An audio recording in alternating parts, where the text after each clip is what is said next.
Right from ഡിക്റ്റേഷനിൽ ഇനി മുതൽ extra words add ചെയ്യാൻ പറ്റില്ലേ?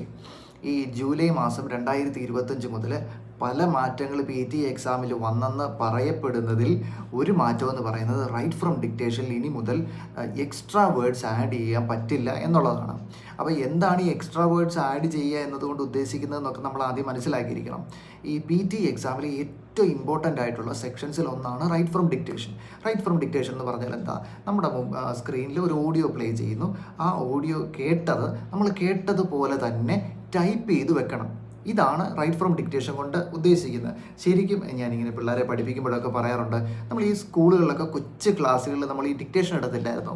നിങ്ങൾക്ക് ഓർമ്മയുണ്ടോ ആ സംഭവങ്ങളൊക്കെ? നമ്മൾ കൊച്ചു ക്ലാസ്സുകളിലൊക്കെ ടീച്ചർമാരിങ്ങനെ ഓരോ വാക്കുകൾ ഇങ്ങനെ വായിച്ചു തരും. കൗ എഴുതുക, സ്പെല്ലിംഗ് എന്താണ്, അല്ലെങ്കിൽ ആനിമൽ എന്താണ് എന്ന് പറയും, നമ്മൾ എഴുതിയെടുക്കണം. അല്ലെങ്കിൽ ഫാദർ അല്ലെങ്കിൽ മദർ, അല്ലെങ്കിൽ ഇങ്ങനെ എന്തെങ്കിലുമൊക്കെ കൊച്ചു ക്ലാസ്സുകളിൽ വാക്കുകളൊക്കെ പറഞ്ഞിട്ട് നമ്മൾ സ്പെല്ലിംഗ് മിസ്റ്റേക്ക് ഇല്ലാതെ എഴുതി വെക്കണം എന്ന ഒരു പരിപാടി ഉണ്ടല്ലോ, ഡിക്റ്റേഷൻ ഇടുക എന്നൊക്കെ പറഞ്ഞു സ്കൂളുകളിലൊക്കെ. അപ്പം അതേ സെയിം പരിപാടി തന്നെയാണ് ഈ റൈറ്റ് ഫ്രം ഡിക്റ്റേഷൻ എന്ന് ഞാനിങ്ങനെ പിള്ളേരെ പഠിപ്പിക്കുമ്പോൾ ഇങ്ങനെ പറയാറുണ്ട്.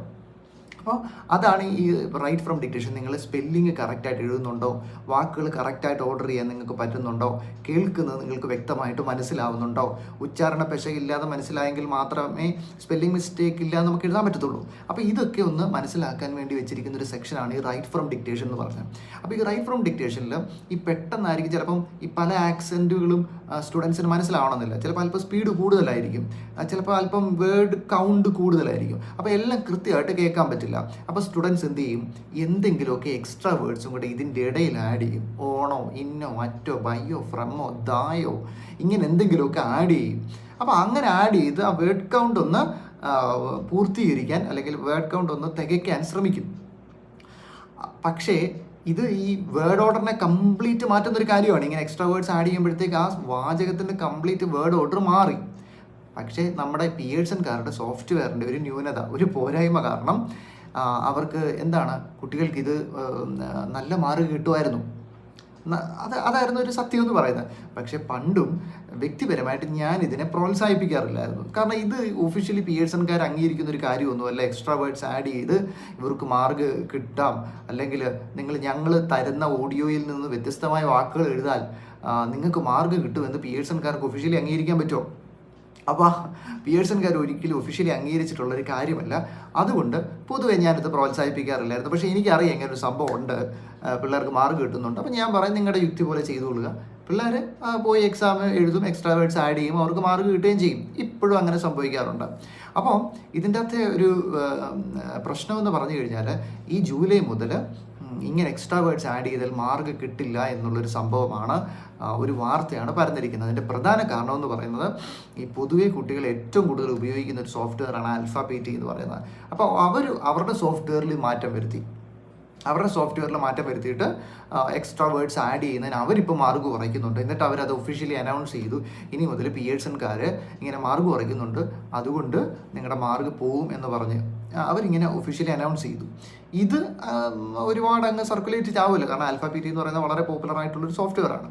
അപ്പോഴത്തേക്ക് പിള്ളേർക്ക് എല്ലാവർക്കും വലിയ പാനിക്കായി. പക്ഷേ ഇതിൻ്റെ ഒരു സത്യാവസ്ഥ എന്ന് പറഞ്ഞു കഴിഞ്ഞാൽ പിയേഴ്സൺകാരുടെ ഒഫീഷ്യൽ എക്സാമിന് എക്സ്ട്രാ വേർഡ്സ് ആഡ് ചെയ്യുന്നതിന് ഇപ്പോഴും മാർക്ക് പോയി തുടങ്ങിയിട്ടില്ല എന്നുള്ളതാണ് സത്യം. കഴിഞ്ഞ ദിവസവും ഞങ്ങളുടെ സ്റ്റുഡൻസ് എക്സാമിന് പോവുകയും അവർ എക്സ്ട്രാ വേർഡ്സ് ആഡ് ചെയ്യുമ്പോൾ അവർക്ക് മാർക്ക് കിട്ടുകയും ചെയ്തിട്ടുണ്ട്. Though I personally do not recommend it. പണ്ടും റെക്കമെൻഡ് ചെയ്യുന്നില്ല, ഇപ്പോഴും റെക്കമെൻഡ് ചെയ്യുന്നില്ല. കാരണം അത് ആ സോഫ്റ്റ്വെയറിൻ്റെ ഒരു ന്യൂനത കൊണ്ട് വരുന്നൊരു സംഭവമാണ്. ഇതെപ്പോൾ വേണമെങ്കിലും ഇവർ മാറ്റാം. ഈ ടെക്നിക്കലായിട്ടുള്ള സംഭവങ്ങൾ മാറ്റം വരുത്തുന്നത് പിയേഴ്സൺകാർ ഒഫീഷ്യലി അവരെന്ത് ചെയ്യത്തില്ല, പറയത്തില്ല. ഒഫീഷ്യലി അവർ അനൗൺസ് ചെയ്യത്തില്ല, ഞങ്ങളുടെ ടെക്നിക്കൽ എറർ പരിഹരിച്ചു എന്ന് പറഞ്ഞ് ചിലപ്പോൾ അവർ പറയണമെന്നില്ല. എന്നതുകൊണ്ട് തീർച്ചയായിട്ടും ഇത് അതായത് നമ്മൾ അറിയത്തില്ല ഇതെങ്ങനെയാണ്, ഇതിൻ്റെ അകത്ത് മാറ്റം വന്നോ ഇല്ലയോ എന്ന് നമ്മൾ അറിയത്തില്ല. അപ്പോൾ അതുകൊണ്ട് തന്നെ ഞാനിത് അന്നും റെക്കമെൻഡ് ചെയ്യുന്നില്ല, പണ്ടും ഇപ്പോഴും റെക്കമെൻഡ് ചെയ്യുന്നില്ല. പക്ഷേ ഈ അടുത്തിടയ്ക്ക് ഈ അപ്ഡേറ്റ് വന്നു എന്ന് പറഞ്ഞതിന് ശേഷം എക്സാം എഴുതിയ കുട്ടികൾക്ക് ഇത് കിട്ടിയിട്ടുണ്ട്. അപ്പോൾ ഇതൊരു സീരിയസ് കൺസേൺ ആയിട്ട് തന്നെ ഇരിക്കുന്നു. അപ്പോൾ കഴിവതും നിങ്ങൾ ഇനി ചെയ്യേണ്ട കാര്യം എന്ന് പറഞ്ഞു കഴിഞ്ഞാൽ റൈറ്റ് ഫ്രം ഡിക്റ്റേഷനിൽ എക്സ്ട്രാ വേർഡ്സ് ആഡ് ചെയ്യാതെ അത് പ്രാക്ടീസ് ചെയ്യുക എന്നുള്ളതാണ്. കേൾക്കുന്നത് അതുപോലെ തന്നെ എഴുതി മാർക്ക് മേടിക്കാനായിട്ടൊരു ശ്രമം സ്റ്റുഡൻസിൻ്റെ ഭാഗത്തു നിന്ന് ഉണ്ടാവുന്നത് തന്നെയാണ് നല്ലത്. ഈ റൈറ്റ് ഫ്രം ഡിക്റ്റേഷൻ്റെ അകത്ത് എന്താണ് ഇത്രയൊരു ഭയാനകമായ കാര്യം എന്ന് ഞാൻ എപ്പോഴും ആലോചിക്കാറുണ്ട്. സത്യത്തിലൊന്നുമില്ല. ഏറ്റവും കൂടുതൽ പിള്ളേർ വരുത്തുന്നത് എന്താണ്? സ്പെല്ലിംഗ് മിസ്റ്റേക്കാണ്. ഏറ്റവും കൂടുതൽ റൈറ്റ് ഫ്രം ഡിക്റ്റേഷന് മാർക്ക് പോകുന്നത് എന്തുകൊണ്ടാണ്? സ്പെല്ലിംഗ് മിസ്റ്റേക്ക് കൊണ്ടാണ്. അതാണ് ഒന്നാമത്തെ കാര്യം എന്ന് പറയുന്നത്. സ്പെല്ലിംഗ് ആണ് ഈ ലിസണിങ്ങിൻ്റെ രാജാവ് എന്ന് ഞാൻ എപ്പോഴും പറയാറുണ്ട്. കാരണം അതായത് ഉദാഹരണം ഇപ്പം THEIR there, THERE there, ഇത് രണ്ടും തെറ്റിച്ചെഴുതി കഴിഞ്ഞാൽ മാർക്ക് പോകത്തില്ലേ? THEIR എന്ന് പറഞ്ഞാൽ there അവരുടെ, THERE there എന്ന് പറഞ്ഞാൽ അവിടെ. ഇത് രണ്ടും തമ്മിൽ അർത്ഥത്തിൽ എന്ത് വ്യത്യാസമുണ്ട്? നല്ല വ്യത്യാസമുണ്ട്. അപ്പോൾ ഇത് രണ്ടും മാറ്റി എഴുതിയാൽ തന്നെ നിങ്ങളുടെ മാർക്കിനെ കാര്യമായിട്ട് ബാധിക്കും. അപ്പോൾ റൈറ്റ് ഫ്രം ഡിക്റ്റേഷൻ എന്ന് പറയുന്നത് correct word order, correct spelling, വളരെ ശ്രദ്ധയോടെ കഴിവതും ഫുൾ വേർഡ്സ് തന്നെ എഴുതുക, നല്ല മാർക്ക് മേടിക്കാൻ ശ്രമിക്കുക. പിന്നെ ഈ ചില ആളുകൾ, കഴിഞ്ഞ ദിവസം ഞാൻ ഇൻസ്റ്റഗ്രാമിൽ വീഡിയോ ഇട്ടപ്പം എന്നോട് പല സ്റ്റുഡൻസും പറഞ്ഞു, സാറിങ്ങനെ വേഗമായിട്ട് നിങ്ങൾ എഴുതണമെങ്കിൽ എഴുതണ്ടെങ്കിൽ എഴുതണ്ട എന്ന് ഒരു വ്യക്തത ഇല്ലാതെ പറയാം. അതായത് ഈ കാലാവസ്ഥ പ്രവചനം പോലെ ഈ മഴ പെയ്യാനും മഴ പെയ്യാതിരിക്കാനും സാധ്യതയുണ്ട് എന്ന് ഒരു ഉഴപ്പി പറയാറുണ്ടല്ലോ, അതുപോലെ പറയാതെ സാറ് വ്യക്തമായിട്ട് എഴുതണോ വേണ്ടയോ എന്ന് സാർ ഉറപ്പിച്ച് പറ എന്നുള്ള രീതിയിൽ പല സ്റ്റുഡൻസും എന്നോട് പറഞ്ഞു.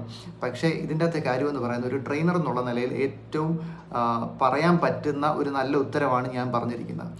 എനിക്കിപ്പോൾ നിങ്ങളോട് എക്സ്ട്രാ വേർഡ്സ് ആഡ് ചെയ്യാൻ പറയാൻ പറ്റുമോ? എങ്ങനെ പറയാൻ പറ്റും? പിയേഴ്സൺകാർ ഒഫീഷ്യലി ഇത് അംഗീകരിച്ചിട്ടുണ്ടോ? ഇനി എക്സ്ട്രാ വേർഡ്സ് ആഡ് ചെയ്യണ്ട എന്ന് എനിക്ക് പറയാൻ പറ്റുമോ? അപ്പോൾ ഈ ആഡ് ചെയ്ത് മാർക്ക് കിട്ടുന്ന പിള്ളേർക്കോ? അപ്പോൾ ഞാൻ പറയുന്നത് കഴിവതും ആഡ് ചെയ്യാതിരിക്കുന്നതാണ് നല്ലത്. പക്ഷേ നിങ്ങൾ ആഡ് ചെയ്യുന്നെങ്കിൽ സ്വന്തം റിസ്കിൽ ചെയ്യുക.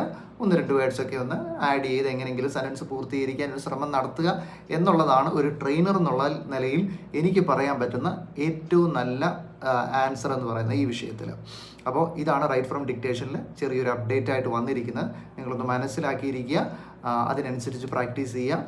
അതുപോലെ PT സ്റ്റോറീസിൻ്റെ ഈ യൂട്യൂബ് ചാനൽ തീർച്ചയായിട്ടും നിങ്ങൾ സബ്സ്ക്രൈബ് ചെയ്യുക.